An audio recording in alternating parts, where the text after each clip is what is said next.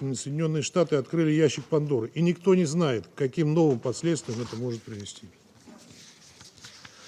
Выступая в этом зале уже трижды за прошедшие 10 дней, генеральный директор МАГАТЭ Рафаэль Гросси предупреждал, что удары по объектам иранской атомной инфраструктуры могут иметь абсолютно непредсказуемые последствия и создают огромную угрозу ядерной и Ukraine के खिलाफ युद्ध में ईरान रूस के साथ कंधे से कंधा मिलाकर खड़ा है। अब ईरान भी चाहता है कि इजराइल और अमेरिका के खिलाफ उसकी सबसे मजबूत ढाल न सिर्फ उसकी सुरक्षा करे बल्कि उसके दुश्मन देशों को सबक सिखाने में भरपूर मदद करे। और इस जंग के हालात में यहां पर कैसे पॉलिटिक्स हो रही है ना, बात इसकी कर लेते हैं। ईरान पर कांग्रेस का दर्द अब आपको दिखाएंगे।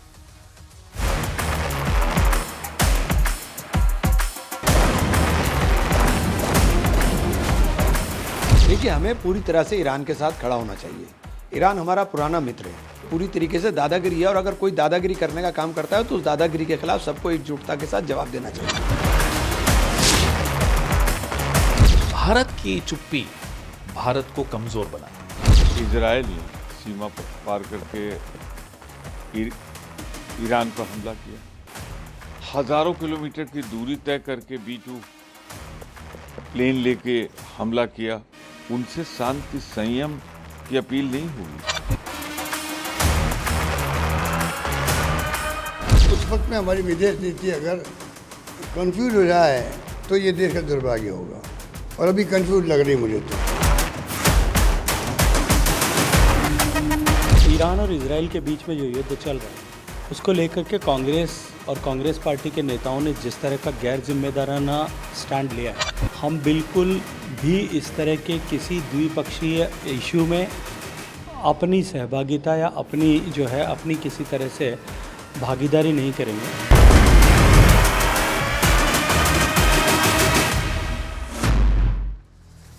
सीधा सवाल, फिलिस्तीन के बाद अब ईरान का झोला उठाने का टाइम आ गया है क्या? प्रियंका जी उठाएंगे ईरान का झोला भी शायद, या राहुल जी उठाएंगे? उठा भी लिया वैसे। मतलब क्या कांग्रेस चाहती है कि दो दोस्तों की लड़ाई में भारत ईरान के साथ खड़ा हो जाए, इजराइल से दुश्मनी ले ले? दो दोस्त मतलब दोनों दोस्त है ना, दोनों दुश्मन तो है नहीं, हमारा ईरान कोई दुश्मन तो है नहीं, बल्कि ईरान के राष्ट्रपति तो पीएम मोदी से फोन पर पीएम ने खुद बात करी। लेकिन ऐसा झोला जो है ना कांग्रेस ने उठा लिया, फिलिस्तीन के बाद ईरान का झोला। इसलिए सवाल है क्योंकि ईरान के खिलाफ जंग में अमेरिका की एंट्री के बाद कांग्रेस समेत कई विपक्षी पार्टियां चाहती है साहब कि भारत अमेरिका के खिलाफ खुलकर ईरान के समर्थन में खड़ा हो जाए। कि भारत बोल क्यों नहीं रहा है कि ईरान पर यह अमेरिका का हमला गलत है? अमेरिका ने जो ईरान पर हमला किया है उसकी भारत निंदा करे। कुल मिलाकर कांग्रेस को ईरान पर हमले का दर्द भी है और भारत की बैलेंस्ड या आप कह लीजिए तटस्थ कूटनीति कांग्रेस को परेशान कर रही है कि भारत की स्थिति और कूटनीतिक नीति स्पष्ट क्यों नहीं है। हमारी तो बैलेंस्ड है ना, हम भाई दोनों, हमारे ईरान भी हमारा दुश्मन नहीं और इजराइल भी हमारा दुश्मन नहीं है। भारत खुलकर ईरान पर हमले का विरोध क्यों नहीं कर रहा है? कांग्रेस की पूर्व अध्यक्ष सोनिया गांधी जी ने तो इसके लिए बाकायदा अखबार में लेख लिख दिया साहब। इस आर्टिकल में सुनिएगा, सोनिया गांधी ने लिखा कि ईरान भारत का पुराना दोस्त रहा है और ऐसी स्थिति में भारत की चुप्पी परेशान करने वाली है। सोनिया गांधी ने लिखा कि गाजा में हो रही तबाही और ईरान पर हो रहे हमलों को लेकर भारत को स्पष्ट, जिम्मेदार और मजबूत आवाज में बोलना चाहिए। इजराइल हमारा दोस्त नहीं है जैसे। बहरहाल इस आर्टिकल में सोनिया गांधी जी ने लिखा कि कांग्रेस ईरान में हो रही इन हमलों की निंदा करती है। ईरान और गाजा की तरह ईरान पर हमले भी अमानवीय और क्रूर हैं। इन लोगों को इजराइल पर हमला नहीं दिखता है कभी कभी।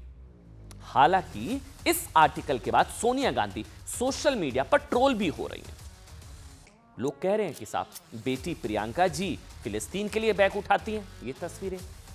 उनके बेटे राहुल जी पाकिस्तान को सूट करने वाले बयान देते हैं और मां सोनिया जी ईरान के समर्थन में लेख लिख रही हैं। ये देखिए लेख। सोनिया गांधी के अलावा कांग्रेस के कई नेताओं ने भी कहा है साहब कि मोदी सरकार को ना ईरान पर अमेरिकी बमबारी की निंदा करनी चाहिए। गलत कर रहा है अमेरिका ईरान के साथ। गाजा में नरसंहार पर भी चुप्पी तोड़ देनी चाहिए। क्यों? हमारे प्रधानमंत्री ने तो बात की है ईरान के राष्ट्रपति से। इसी तरह कांग्रेस ने असल में ये भी तुष्टीकरण का थोड़ा सा तड़का है, इसमें समझाऊंगा मैं आपको।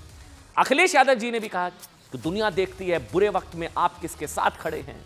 लेफ्ट पार्टियों ने भी कहा है कि ईरान पर अमेरिकी हमला ईरानी संप्रभुता, संयुक्त राष्ट्र चार्टर का गंभीर उल्लंघन है। ईरान की बड़ी चिंता है इन लोगों को। आरजेडी ने भी कहा है साहब कि ईरान पर अमेरिका का बेशर्मी भरा हमला विश्व शांति के लिए चुनौती है। और ईरान और महबूबा मुफ्ती ने भी कहा है साहब कि भारत सरकार हमलावर देश के साथ खड़ा होते दिखाई दे रही है, लेकिन परमाणु कार्यक्रम मुद्दे पर ईरान के खिलाफ अमेरिकी हमलों को लेकर कांग्रेस और विपक्षी पार्टियों को जो दर्द हो रहा है ना कि ईरान को धोखा दे दिया, ईरान के साथ भारत खड़ा क्यों नहीं है, मोदी ईरान के साथ क्यों नहीं खड़े। वैसे तो खुद प्रधानमंत्री नरेंद्र मोदी ने ईरान के राष्ट्रपति से बात की, लेकिन कांग्रेस का दर्द है कि खुलकर भारत ईरान का साथ क्यों नहीं दे रहा है, ईरान को धोखा दे रहा है। इसका सच क्या है? ईरान को लेकर कांग्रेस और विपक्ष के ये आंसू असली हैं या घड़ियाली, नकली? ये बात मैं आपको ना 2005 की एक कहानी से बताऊंगा, जब ईरान को सबसे पहला धोखा देने वाली पार्टी खुद कांग्रेस। ये कहने में कोई हिचक, सबसे पहला धोखा 2005 में ईरान को दिया गया। 2005 में कांग्रेस की अगुवाई वाली यूपीए सरकार ने परमाणु कार्यक्रम के मुद्दे पर ईरान का विरोध किया था। सुनिए, मैं आपको समझाऊंगा।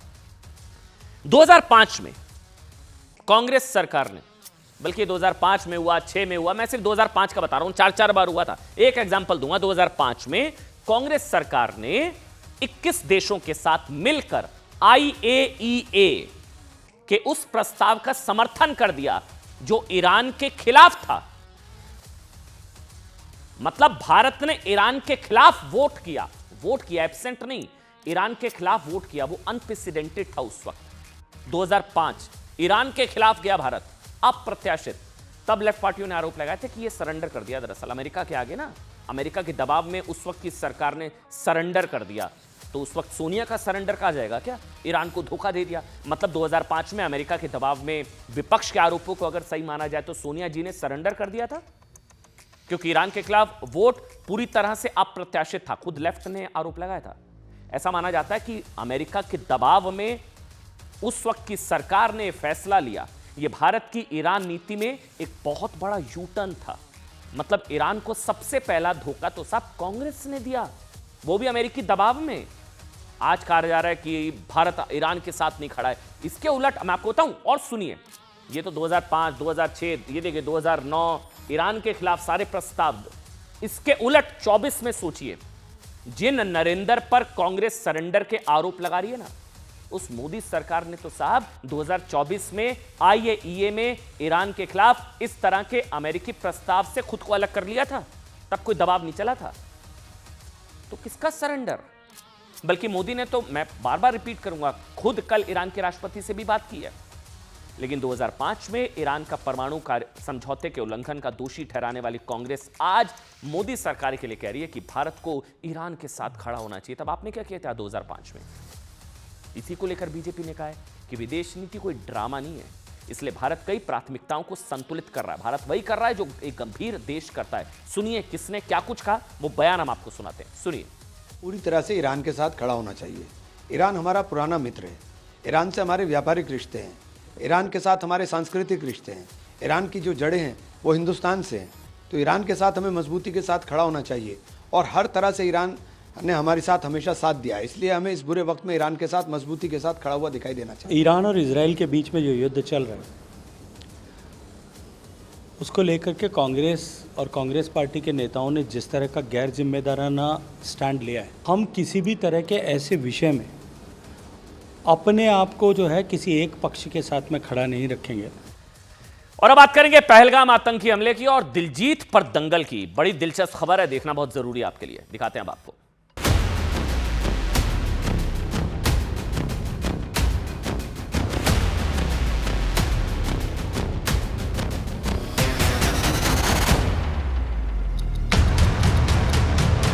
ऐसा लगता है कि शायद हिंदुस्तान में कोई हीरोइन या कोई एक्टर्स दिलजीत साहब को नहीं मिली। दिलजीत साहब ने तलाश करने की कोशिश नहीं की। इतने सारी सूरत हाल देखने के बावजूद भी उनको पाकिस्तानी एक्टर ही क्यों अच्छी लगी? क्या उनका कोई कनेक्शन पाकिस्तान से है? क्या वो पाकिस्तान के हीरो हीरोइन को भारत में प्रोड्यूस करना चाहते हैं?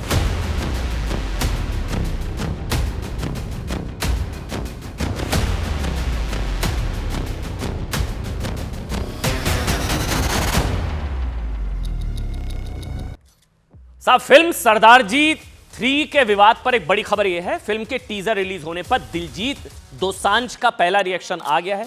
हालांकि उन्होंने किसी का नाम तो नहीं लिया, लेकिन उन्होंने सोशल मीडिया पर अपना एक इंटरव्यू पोस्ट किया है जिसमें उन्होंने कहा है कि देश युद्ध में है और इन चीजों पर हमारा कोई नियंत्रण नहीं होता है। आपका इन्हीं चीजों पर नियंत्रण होता है। सिर्फ 2 महीने भी नहीं हुए पहलगाम को, टीजर डाल दिया है फिल्म का, उसमें पाकिस्तानी एक्ट्रेस के साथ नजर आ रहे हैं। ये वही पाकिस्तानी एक्टर जिन्होंने ऑपरेशन सिंदूर को लेकर कितने भद्दे और भारत को लेकर किस तरह के कमेंट किए थे, मैं आपको बताऊंगा ना। हालांकि दिलजीत दोसांझ कह रहे हैं कि मतलब आपका खून खौलेगा जो जिस एक्ट्रेस के साथ, लेकिन देश युद्ध में है और इन चीजों पर हमारा कोई नियंत्रण नहीं है, दिलजीत दोसांझ। लेकिन हमारा मानना है कि संगीत ऐसी चीज है जो राष्ट्र को एकजुट करती है। हाँ, सेना तो पर्सनल लड़ाई लड़ रही है ना पहलगाम पर जो कुछ हुआ, लेकिन दिलजीत दोसांझ का मानना है कि साहब की संगीत ऐसी चीज है जो राष्ट्र को एकजुट करती है। मैं ऐसी चीज का हिस्सा बनकर खुद को धन्य महसूस करता हूं जो राष्ट्रों में प्यार फैलाती है। ये पाकिस्तान प्यार की भाषा समझेगा। फिल्म अभिनेता दिलजीत दोसांझ अपनी नई फिल्म को लेकर चर्चा में है। फिल्म का नाम है सरदार जी 3, जिसका टीजर कल लॉन्च किया गया। टीजर लॉन्च होते दिलजीत ट्रोल होने लगे। फिल्म के टीजर में दिलजीत पाकिस्तानी एक्ट्रेस हानिया आमिर के साथ रोमांस करते नजर आ रहे हैं। इसी को देखते हुए लोगों का गुस्सा फूट पड़ा। लोग लिख रहे हैं साहब 2 महीने नहीं हुए अभी पहलगाम को, 2 महीने नहीं हुए, सेना पर्सनल लड़ाई लड़ रही है। बड़ा गुस्सा था पाकिस्तान को लेकर। दिलजीत को मतलब भला बुरा तो कहा जा रहा है, गद्दार तक कहा जा रहा है, खुलेआम गद्दार लिख रहे हैं लोग। मामला सिर्फ यही नहीं है दिलजीत किसी पाकिस्तानी एक्ट्रेस के साथ दिख रहे हैं, बल्कि हानिया आमिर, ये कमेंट उनके जो ऑपरेशन सिंदूर को लेकर, भारत को लेकर, ऑपरेशन सिंदूर के दौरान भारत के खिलाफ किए तो उसको लेकर भी बड़े सवाल हैं। और अब बात करेंगे भारत की बैलेंस्ड कूटनीति की और कांग्रेस की आपत्ति की। ईरान इजराइल युद्ध साहब जब से शुरू हुआ है और जब से इस युद्ध में अमेरिका की एंट्री हुई है, तब से अब तक भारत का रुख निष्पक्ष, तटस्थ और संतुलन पूर्ण रहा है। मोदी सरकार ने ना तो किसी पक्ष को खुला समर्थन किया, ना ही किसी पक्ष की आलोचना की। मोदी ने खुद ईरान के राष्ट्रपति से भी बात की, बल्कि तनाव घटाने के लिए संवाद, कूटनीति और संयम की सलाह दी। मतलब ऐसे वक्त पर जब आप तमाम दूसरे देश भड़काने, उकसाने में लगे हैं, अमेरिका से लेकर तमाम दूसरे देश, ऐसे वक्त में भारत ने संतुलित कूटनीति का जिस तरह का उदाहरण पेश किया। नरेंद्र मोदी ने इजराइल के प्रधानमंत्री नेतन्याहू से भी क्षेत्र में शांति और स्थिरता बहाली की बात की। ईरान के राष्ट्रपति से बातचीत में भी कहा कि भारत शांति और मानवता के पक्ष में है। लेकिन कांग्रेस क्यों चाहती है साहब कि भारत ईरान के साथ खड़ा हो जाए, ईरान पर हमले की निंदा करे? क्या इजराइल से दुश्मनी ले ले या अमेरिका से दुश्मनी ले ले कि भारत मतलब एक दोस्त के साथ देने के चक्कर में दूसरे दोस्त से संबंध हमेशा के लिए बिगाड़ ले? जबकि इजराइल वो दोस्त है साहब जो भारत के हर मुश्किल वक्त में साथ खड़ा दिखाई दिया। ध्यान देने वाली बात यह है कि जो कांग्रेस कल तक राष्ट्रपति ट्रंप की सीज़फायर प्रतिभा की जबरा फैन थी, वो आज ट्रंप से नाराज नजर आ रही है। कुल मिलाकर इस पूरे प्रकरण को लेकर सवाल यह भी है साहब, सोनिया गांधी, कांग्रेस, विपक्ष को जितना आक्रोश ईरान पर अमेरिकी हमलों को लेकर है, क्या उतना ही आक्रोश अपने ही देश में बम धमाकों में मारे जा रहे लोगों को लेकर भी है? आप जानते हैं सवाल ये इसलिए क्योंकि आज पश्चिम बंगाल के नादिया जिले के कालीगंज में एक बम धमाके में 13 साल की बच्ची की मौत हो गई है। विजय जुलूस था। इस बच्ची की दर्दनाक मौत पर ना तो कांग्रेस के उन नेताओं का कोई बयान आया, हालांकि अधीर रंजन चौधरी की तरफ से कहा गया, लेकिन सोनिया गांधी ने लेख लिख दिया ईरान को लेकर। प्रियंका जी फिलिस्तीन का बैग लेकर पहुंच गई। लेकिन ईरान पर अमेरिका के हमलों से दुखी कांग्रेस के बड़े नेताओं को यह बच्ची नजर आई, कक्षा 4 की 13 साल की बच्ची विजय जुलूस। विपक्ष का आरोप है कि जो प्रतिद्वंदी उम्मीदवार थे उनके घर पर बम फेंका गया। टीएमसी के विजय जुलूस में इस बच्ची की मौत हो गई, कक्षा 4। बीजेपी ने कहा कि टीएमसी का कार्यकर्ता उपचुनाव में जीत का जश्न मना रहा था और उसी दौरान पटाखों में इस बच्ची की मौत हुई है।